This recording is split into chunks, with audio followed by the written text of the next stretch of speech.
তোমরা যারা ক্যালকাটা ইউনিভার্সিটির আন্ডারে রাষ্ট্রবিজ্ঞান অনার্সের ছাত্রছাত্রী আছো এবং তোমাদের সেমিস্টার 4 অর্থাৎ 4 সেমিস্টারে সিবিসিএস সিলেবাস অনুযায়ী এসিসি বি1 পেপারে সাপ্লি আছে, অর্থাৎ এবারে সাপ্লিমেন্টারি পরীক্ষা দিতে চলেছ, তোমাদের জন্য আজকে ক্লাসটা খুবই গুরুত্বপূর্ণ। আজকে ক্লাসে তোমাদের এসিসি বি1 পেপারের 100% কমনযোগ্য সাজেশান নিয়ে আলোচনা করব। এখানে 15 নম্বরের প্রশ্ন প্রথমে দেখে নাও। তোমরা 2025-এ পরীক্ষা দিতে চলেছ, তোমাদের জন্য 2023 সালের প্রশ্নপত্র সবথেকে গুরুত্বপূর্ণ। 15 নম্বরের প্রশ্নে প্রথম 3টে প্রশ্ন মডিউল 1 থেকে তোমাদের অতি অবশ্যই ভালো করে দেখতে হবে।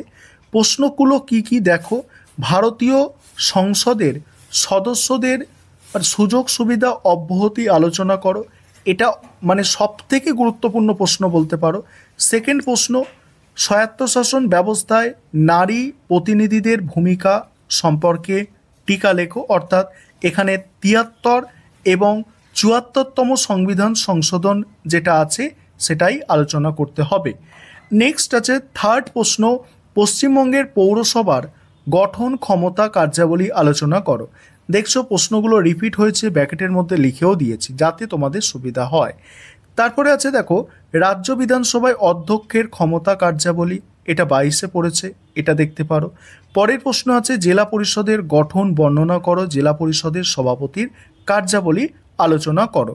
নেক্সট আছে দেখো, নেক্সট আছে কলকাতা কর্পোরেশনের মেয়র পদের গুরুত্ব। এখানে 6টা প্রশ্ন দিয়েছি, প্রথম 3টে মোস্ট ইম্পর্টেন্ট বলেছি। এবারে হচ্ছে মডিউল 2। মডিউল 2-এ প্রথম প্রশ্ন একটি বিলের পর্যালোচনায় স্থায়ী কমিটির ভূমিকা। নেক্সট আছে সরকারি অর্থের পর্যালোচনা কমিটির ভূমিকা। নেক্সট আছে বিধানসভার সদস্যদের ক্ষমতা ও কার্যাবলী আলোচনা করো। এই 3টে প্রশ্ন মোস্ট ইম্পর্টেন্ট প্রশ্ন। নেক্সট আছে একটি বিল পর্যালোচনায় স্থায়ী কমিটির ভূমিকা আলোচনা করো। এখানে প্রশ্নটা তোমরা দেখতে পাচ্ছ, এই প্রশ্নটা দেখো, একটি বিল পর্যালোচনায় স্থায়ী কমিটির ভূমিকা, ডবল হয়ে গেছে, একটা প্রশ্ন করলেই হবে। এবং একটা জিনিস এখানে খেয়াল করো যে 22-এর প্রশ্ন কিন্তু 23-এ রিপিট আসছে, সমস্যাটা এখানে বোঝো, 22-এর প্রশ্ন 23-এ রিপিট আসছে। তাহলে দেখো এখানে যে সাজেশান তোমাদের দিয়েছি আমি, যে প্রথম 3টে 23-এর প্রশ্ন করবে তা নয়, তার মানে এই বাকি প্রশ্নগুলোও করতে হবে, না হলে কিন্তু অনেক সমস্যা হতে পারে, ঠিক আছে। আর পরের সাজেশানটুকু আলোচনা করব, বাকি অংশটুকু। তার আগে একটা বিষয় তোমাদের বলার আছে, তোমাদের জন্য 100% কমনযোগ্য সাজেশানের স্টাডি মেটেরিয়াল রেডি আছে। তোমরা যারা এই পেপারের বা যে কোনো পেপারে স্টাডি মেটেরিয়াল পারচেস করতে চাইছো, নিচে স্ক্রিনে একটা নম্বর দেখতে পাচ্ছ, ওই নম্বরে যোগাযোগ করে স্টাডি মেটেরিয়ালটা পারচেস করে নিতে পারো। বাকি প্রশ্নগুলো দেখে নাও। ভারতের নিয়ন্ত্রক ও মহাগণনা পরীক্ষকের কার্যাবলী।